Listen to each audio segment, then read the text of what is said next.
ফের কোচবিহার প্রধান ডাকঘরে বোমাতঙ্কর ঘটনায় চাঞ্চল্য ছড়িয়েছে গোটা এলাকায়। প্রসঙ্গত উল্লেখ্য, গতকাল দেখা গিয়েছিল কোচবিহার প্রধান ডাকঘরে বোমাতঙ্ক ছড়ায়। ঘটনায় চাঞ্চল্য ছড়িয়ে পড়ে গোটা এলাকায়। কোচবিহার প্রধানের ঘর থেকে বেরিয়ে যায় সমস্ত কর্মচারীরা। ফের দেখা গেল একই চিত্র। গতকালকের মতো আজও শুক্রবার একই ঘটনা। বোমাতঙ্কের জেরে কোচবিহার প্রধান ডাকঘর থেকে বেরিয়ে গেল সমস্ত কর্মচারী। এদিন সকাল থেকেই খোলা ছিল প্রধান ডাকঘর। পরবর্তীতে দুপুর 12:10 নাগাদ হঠাৎ করে প্রধান ডাকঘরের সমস্ত কর্মচারী থেকে শুরু করে অন্যান্য পরিষেবা নিতে আসা সাধারণ মানুষ সকলেই বেরিয়ে যায়। ঘটনাস্থলে উপস্থিত হন কোচবিহার কোতোয়ালি থানার পুলিশ এবং বোম স্কোয়াড। বর্তমানে কড়া নিরাপত্তার চাদরে মুড়ে ফেলা হয়েছে প্রধান ডাকঘর। প্রধান ডাকঘরের কর্মচারীরা জানাচ্ছেন, গতকাল যেভাবে মেল এসেছিল এদিনও ঠিক একইভাবে মেল আসে এবং মেল পাওয়া মাত্রই আতঙ্ক ছড়িয়ে পড়ে গোটা ডাকঘর চত্বরে। সঙ্গে সঙ্গে সমস্ত কর্মচারী থেকে শুরু করে অন্যান্য পরিষেবা নিতে আসে সাধারণ মানুষও বেরিয়ে যায়।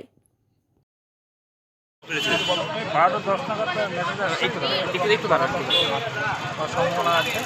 আমরা সবাই কার কাছে মেসেজটা এসছে? পরিবহন থেকে কিছু আসছে আর কি।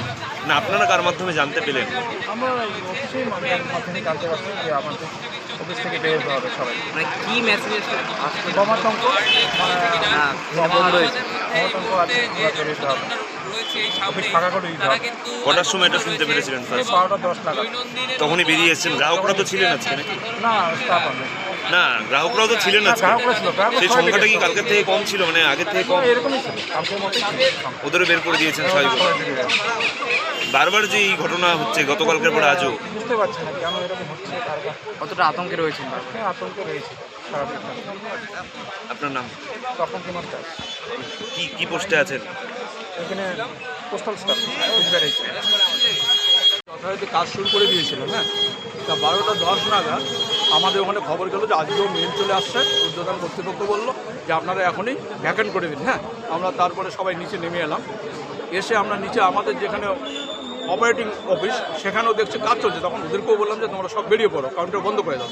কাউন্টার বন্ধ করে দিল, আমরা বেরিয়ে এলাম। এরপর তো এই পরিস্থিতি আপনারা দেখতে পাচ্ছেন। আমরা খুব আতঙ্কে আছি, বুঝলেন। মানে প্রত্যেক দিন এরকম হলে আমরা কিন্তু গ্রাহক পরিষেবাটাকে অব্যাহত রাখতে পারছি না। অনেক লোক আসছে, এসআইয়ের কাজের জন্য আসছে, অনেকে সিএর কাজের জন্য আসছে, সবাই ব্যস্ত হয়ে ফিরে যাচ্ছে। সবাই তো জটলা পাকাচ্ছে এখানে, কী হবে না হবে। এবং এখানে দাঁড়িয়ে আছি, এখানেও আমরা আতঙ্কে আছি। ভিতরে যদি টাকা বিস্ফোরণ ঘটে, আমরা থাকবো না এখানে। মানে এরকম সম্ভাবনার মেসেজ কি পেয়েছেন? কার কাছে এলো?